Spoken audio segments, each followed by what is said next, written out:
താങ്കളുടെ വകുപ്പ് സംബന്ധിച്ച് വലിയ ചർച്ചകൾ ഇന്നലെ രാത്രി നടന്നു എന്ന് കേൾക്കുന്നു. താങ്കൾ ഇപ്പോൾ തദ്ദേശ വകുപ്പ്, ഞാൻ മനസ്സിലാക്കുന്നത് പഞ്ചായത്ത്, നഗരകാര്യം, ഒപ്പം തന്നെ ഗ്രാമവികസനം, ഈ മൂന്ന് വകുപ്പ് താങ്കൾ കൈകാര്യം ചെയ്യുന്നതാണ് കേൾക്കുന്നത്. ശരിയാണോ?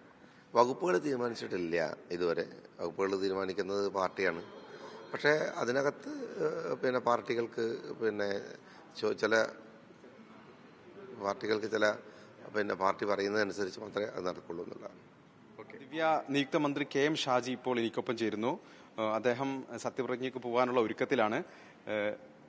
എന്താണ്, ഇന്നൊരു വളരെ പ്രധാനപ്പെട്ട ദിവസമാണ്, താങ്കൾ സത്യപ്രതിജ്ഞയ്ക്കുള്ള ഒരുക്കമാണ്, അതിന്റെ തിരക്കിനിടയിലാണ് ഒരു കുറച്ച് സമയം നമ്മൾ കാണുന്നത്. എന്താണ് ഈ നിമിഷം മനസ്സിലുള്ളത്?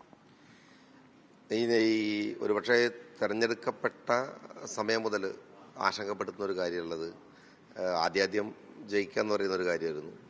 ജയം ഭയപ്പെടുത്തുക അല്ലെങ്കിൽ ജയം ആശങ്കപ്പെടുത്തുക എന്ന് പറയുന്നത് സത്യത്തിൽ ഈ തെരഞ്ഞെടുപ്പിൽ ഉണ്ടായിട്ടുള്ളത്. എൻ്റെ ജയം മാത്രമല്ല, 102 സീറ്റുകളിൽ UDF ജയിക്കുകയാണ്. അപ്പോൾ ജനം ഏൽപ്പിക്കുന്ന ഒരു ഭാരിച്ച ഉത്തരവാദിത്വമുണ്ട്. ആ ഉത്തരവാദിത്വം സത്യത്തിൽ ഭയങ്കര സന്തോഷമല്ല, ഓരോ റെസ്പോൺസിബിലിറ്റിയും ഉണ്ടാക്കുന്നത് വലിയ ആശങ്കയാണ്. അപ്പോൾ ആശങ്കയുടെ മുമ്പിലാണുള്ളത്. ഇപ്പൊ താങ്കളുടെ വകുപ്പ് സംബന്ധിച്ച് വലിയ ചർച്ചകൾ ഇന്നലെ രാത്രി നടന്നു എന്ന് കേൾക്കുന്നു. താങ്കൾ ഇപ്പോൾ തദ്ദേശ വകുപ്പ്, ഞാൻ മനസ്സിലാക്കുന്നത് പഞ്ചായത്ത്, നഗരകാര്യം, ഒപ്പം തന്നെ ഗ്രാമവികസനം, ഈ മൂന്ന് വകുപ്പ് താങ്കൾ കൈകാര്യം ചെയ്യുന്നതാണ് കേൾക്കുന്നത്. ശരിയാണോ? വകുപ്പുകൾ തീരുമാനിച്ചിട്ടില്ല ഇതുവരെ.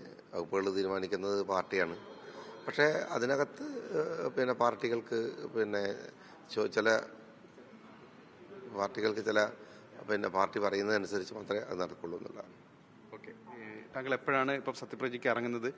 ഇപ്പോൾ ഏകദേശം 8 മണിക്ക് പാലക്കാട് ഹാളിലെത്തി അവിടെ നിന്ന് ഒരുമിച്ച് പോകാമെന്നാണ് പറഞ്ഞിരിക്കുന്നത്. ഇപ്പോൾ താങ്കളുടെ ടീം, താങ്കളടക്കമുള്ള 4 പേര് പുതുമുഖങ്ങളാണ്. അപ്പോൾ അത് ഏതെങ്കിലും തരത്തിലൊരു പ്രതിസന്ധി ഉണ്ടോ? അല്ല, അങ്ങനെ പ്രതിസന്ധിയൊന്നുമില്ല. ഭരണം എന്ന് പറയുന്നത് സ്വാഭാവികമായിട്ട് നമ്മൾ കണ്ടുകൊണ്ട് പലതരത്തിലാണ്. ഞാൻ പഞ്ചായത്ത് പ്രസിഡന്റ് മുതൽ ഉള്ളതാണ്, 10 വർഷം MLA ആണ്. ഒരാളൊറ്റക്ക് നടത്തുന്ന സാധനമല്ല, ഒരു അഡ്മിനിസ്ട്രേഷനാണ് ശരിക്കും പറഞ്ഞാൽ. എന്നെ ഭയപ്പെടുത്തുന്നൊന്നുമില്ല. സ്വാഭാവികമായിട്ടും 10 വർഷത്തിന് ശേഷമാണ് മുസ്ലിം ലീഗ് അധികാരത്തിലേക്ക് വരുന്നത്, UDF-ഉം. അപ്പോൾ സ്വാഭാവികമായിട്ടും ഒരു പ്രതീക്ഷയുടെ ഭാരം വളരെ വലുതാണ്. ആ ഒരു സമ്മർദ്ദം, അങ്ങനെ സമ്മർദ്ദം ഞാൻ പറഞ്ഞല്ലോ, തീർച്ചയായിട്ടും സമ്മർദ്ദമുണ്ട്. സമ്മർദ്ദവും ജനങ്ങളെ ഏൽപ്പിക്കുന്ന ഉത്തരവാദിത്വത്തോടുള്ള ഒരു ആശങ്കയും തീർച്ചയായിട്ടും ഉണ്ട്.